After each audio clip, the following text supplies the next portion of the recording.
మే 20 కొత్తగా పెళ్లైన జంట సోనం అండ్ రాజా రఘువంశీ ఇద్దరు మేఘాలయకి హనుమూన్ ట్రిప్ కి వచ్చారు. అక్కడ waterfalls and misty hills తో నిండిన చిరపుంజి ఒక పర్ఫెక్ట్ గెటవే అనుకున్నారు. కానీ మే 23 ఒక ట్విస్ట్. హోమ్ స్టే నుంచి చెక్అవుట్ అయిన కొన్ని గంటలకే రాజా అండ్ సోనం ఇద్దరు మిస్సింగ్. నమస్కారం comrades, welcome to another video log. Phone కూడా unreachable. So immediately Meghalaya police రంగంలోకి దిగి సర్చ్ ఆపరేషన్ స్టార్ట్ చేశారు. సీసీటీవీ ఫుటేజెస్ చెక్ చేశారు. ఎంతో మంది విట్నెసెస్ ని క్వశ్చన్ చేయడం మొదలు పెట్టారు. And after an intensive search June 2వ తారీఖున వే సడాంగ్ వాటర్ ఫాల్ దగ్గర రాజా రఘువంశీ గారి బాడీ కనిపించింది. ఇది ఒక సర్వేలెన్స్ డ్రోన్ లొకేట్ చేసింది. మేఘాలయ పోలీస్ ఇమీడియట్ గా లొకేషన్ కి చేరుకొని ఈ ఇన్సిడెంట్ జరిగి చాలా రోజులైందని కన్క్లూడ్ చేశారు. ఎందుకంటే అప్పటికే రాజా గారి బాడీ డీకంపోజింగ్ స్టేజ్ లో ఉంది.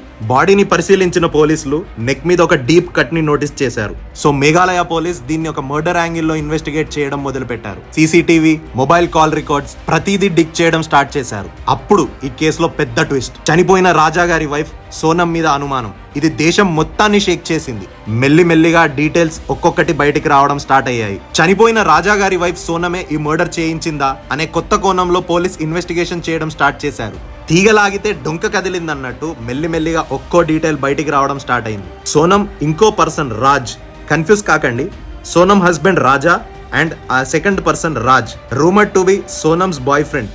ఇది ఇంకా పోలీస్ కన్ఫర్మ్ చేయలేదు, ఇన్వెస్టిగేషన్ జరుగుతుంది.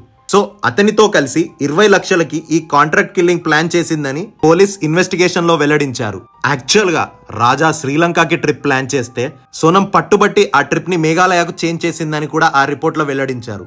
Raj Sonam's rumoured boyfriend and ఇంకో ముగ్గురు ఆకాష్, విశాల్, ఆనంద్ ఈ మర్డర్ లో ఇన్వాల్వ్ అయ్యారని పోలీస్ ఈ ముగ్గురిని అరెస్ట్ చేసి రాజ్ ని డిటైన్ చేశారు. రాజా రఘువంశీని ట్రెక్ పేరుతో వైసడాంగ్ వాటర్ ఫాల్ దగ్గరికి తీసుకెళ్లి అక్కడ తన గొంతు కోసి చంపేశారని పోలీస్ ఇన్వెస్టిగేషన్ రిపోర్ట్ లో మెన్షన్ చేశారు.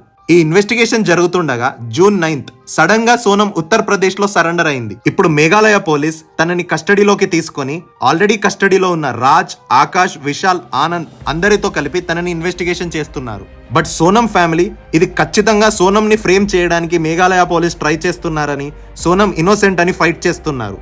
ఢిల్లీకి వెళ్లి అమిత్ షా గారిని కలిసి కేసు సిబిఐకి ట్రాన్స్ఫర్ చేసేలాగా రిక్వెస్ట్ చేయాలని అనుకుంటున్నారు. Bharat being a democratic country, ఇలా జెన్యూన్ గా ట్రయల్ కోసం ఫైట్ చేసే హక్కు ప్రతి ఒక్కరికి ఉంటుంది. అండ్ ఈ ఫేర్ ట్రయల్ అనేది చాలా important. In case if Sonam is innocent, I stand by her and తనకి తప్పకుండా న్యాయం జరగాలి. And at the same time Raja Raghuvanshi గారికి 100% న్యాయం జరిగేలాగా ఇన్వెస్టిగేషన్ అండ్ దాని రిజల్ట్ ఉండాలి. తప్పు ఎవరు చేసినా శిక్ష పడాలి, విక్టిమ్ కి న్యాయం జరగాలి. బట్ ఈ మధ్యలో ఎన్నో క్వశ్చన్స్. అసలు మేఘాలయ నుండి సోనం ఎందుకు వెళ్లిపోయింది అండ్ మళ్ళీ ఎందుకు సరెండర్ అయింది? తనతో ప్లాన్ చేసిన వాళ్ళందరూ దొరికిపోయి వేరే ఆప్షన్ లేనందువల్ల లొంగిపోయిందా, లేక వేరే ఏమన్నా రీజన్స్ ఉన్నాయా? ఇలా ఎన్నో క్వశ్చన్స్. బట్ నిజం తప్పకుండా బయటికి రావాలి. రాజా రఘువంశీ గారికి తప్పకుండా న్యాయం జరగాలి. అండ్ వారి ఫ్యామిలీకి నా ప్రగాఢ సానుభూతి. ఈశ్వరిచ్చాత్ మోక్షం ప్రాప్తిరస్తు. ఈ కేసు గురించి ఇంకా ఏ అప్డేట్ ఉన్నా మీతో ఇమీడియట్ గా షేర్ చేసుకుంటా. సో ఇలా డేటా ఫీల్డ్ వీడియోస్ కోసం స్టే ట్యూన్. నేను చెప్పిన ఇన్ఫర్మేషన్ మీకు నచ్చితే #MeTooForB2 అని కమెంట్ చేయండి. ఈ కేసు గురించి ఏదైనా పాయింట్ మిస్ చేసి ఉంటే, లేదా మీరు ఇంకేమైనా డేటా షేర్ చేసుకోవాలనుకుంటే తప్పకుండా కమెంట్ బాక్స్ లో సజెషన్స్ ఇవ్వండి. నెక్స్ట్ వీడియోలో ఇంకో కొత్త కోణంతో కలుద్దాం. అంటిల్ దెన్ లోకా సమస్త సుఖినో భవంతు. మీ యశ్వంత్ నాసు.